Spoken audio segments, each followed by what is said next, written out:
محترمو حاضرینو، محترمو افغانانو ورونو، په لیدو مو یقینا ډېر زیات خوشحاله شوم. الله تعالی دې موږ او تاسې آینده او د ټول وخت دپاره دغسې متحد یو ځای او یو د بل سره په ښه مینه او محبت لکه دغه اوسنی مجلس چې دی داسې راټول ولري. دا زموږ د زړه غږ دی، دا زموږ د زړه تمنا او ارزو ده چې الله جل جلاله د آینده دپاره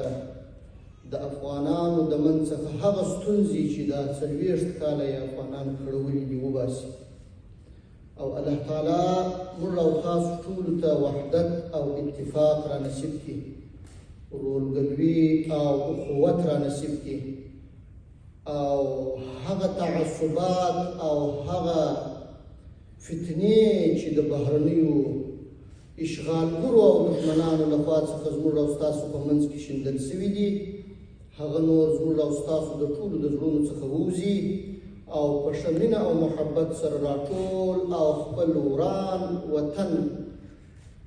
یو ځل بیا ورغوو، جوړ یې کړو، آباد یې کړو او د نړۍ سره یې سیال. زه